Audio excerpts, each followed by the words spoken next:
จากเหตุการณ์ปะทะกันระหว่างไทยกัมพูชาเข้าสู่วันที่5ของการปะทะกว่าจะมาอัปเดตข้อมูลทุกคนได้ติดตามรับชมกันนะคะเวลา 6 นาฬิกากองทัพภาคที่ 2แจ้งภาพระเบิดตึกร้างฝั่งกัมพูชาพบกัมพูชาได้ติดตั้งอาวุธวิถีโค้งไว้บริเวณพื้นที่พลเรือนใช้โล่มนุษย์ที่ผ่านมากัมพูชาใช้อาวุธดังกล่าวในการโจมตีพื้นที่พลเรือนของฝ่ายไทยอย่างต่อเนื่องเวลา 8 นาฬิกาผู้ว่าราชการจังหวัดสุรินทร์ประกาศเขตภัยพิบัติสงครามดูแลประชาชนที่ได้รับผลกระทบชายแดนไทยกัมพูชาอย่างใกล้ชิดใน 4 อำเภอชายแดนได้แก่บัวเชษฐ์สังขละกาบเชิงและพนมดงรัก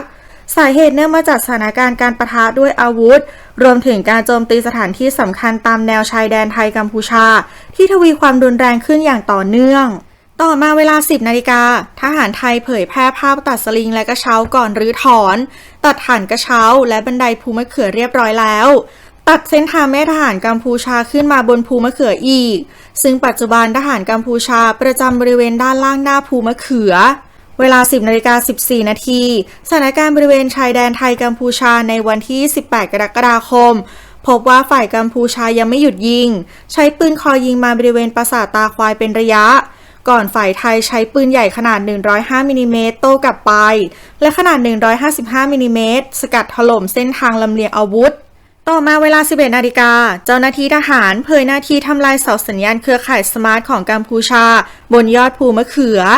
เวลา 11 นาฬิกา 45 นาทีบุรีรัมย์เจ้าหน้าที่ EOD ตระเวนชายแดนเร่งเก็บกู้หัวจรวด BM-21 ที่กัมพูชายิงตกใส่หลังคาบ้านเรือนชาวบ้านและทะลุหลังคาฝังอยู่ใต้พื้นกลางบ้านขนย้ายทรัพย์สินออกจากบ้านเตรียมพร้อมเผยมี 2 ประเด็นกู้ได้ก็ดีไปกู้ไม่ได้ต้องทำลายหมายถึงบ้านก็ต้องถูกทำลายไปด้วยเวลา 12 นาฬิกากองทัพภาคที่ 2สรุปสถานการณ์การสู้รบพบการเคลื่อนไหวของจรวด PHL-03 กัมพูชาฝั่งทุ่นระเบิดแนวหน้าใช้แฮกเกอร์เจาะระบบราชการต่อมาเวลา 12 นาฬิกา 5 นาทีภูมิธรรมย้ำก่อนบินไปมาเลเซียถกคุณมาเนตกัมพูชาต้องจริงใจหลังมีพฤติกรรมละเมิดทุกกฎยัน 2 เงื่อนไขหยุดยิงไม่เสียอธิปไตย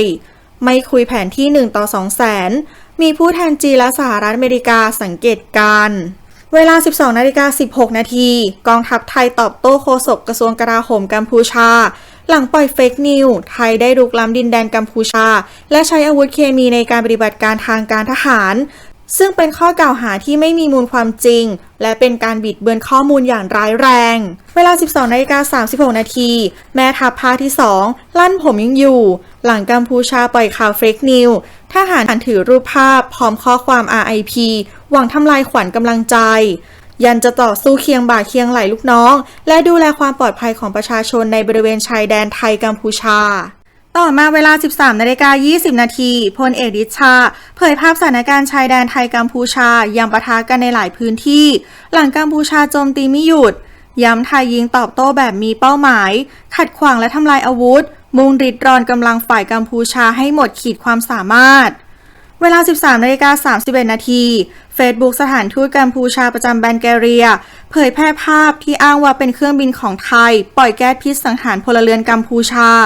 แต่กลับพบว่าภาพดังกล่าวเป็นภาพเครื่องบินดับเพลิงที่กำลังทิ้งสารหน่วงไฟสีชมพู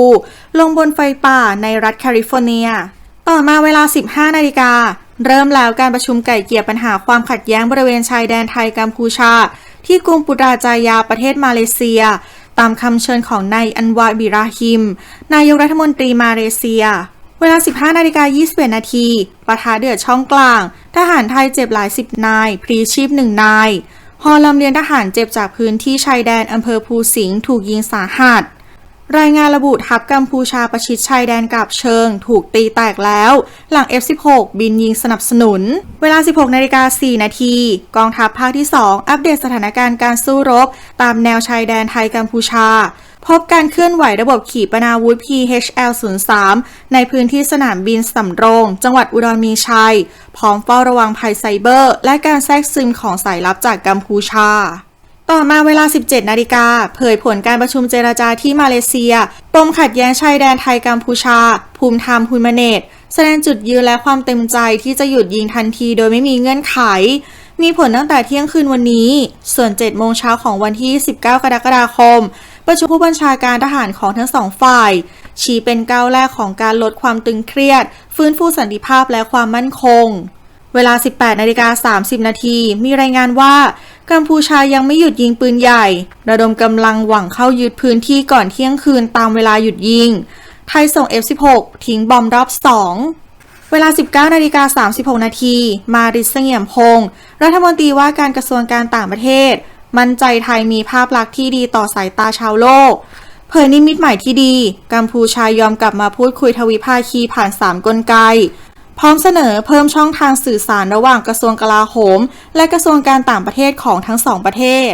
ต่อมาเวลา 19:50 นาทีภูมิธรรมยันเจรจาหยุดยิงไทยกัมพูชาลดความเสียหายของพลเมืองไม่เกี่ยวเปิดปิดด่านเวลา 20 นาฬิกาสถานการณ์ชายแดนไทยกัมพูชาบริเวณปราสาทตาควายอำเภอพนมดงราจังหวัดสุรินทร์ก่อนเดดไลน์หยุดยิงมีทหารเสียชีวิตเพิ่มอีก2นายคือพลทหารศิรวิทย์พินโยสุขและจ่าสิบเอกอโนไทยป้องแก้ว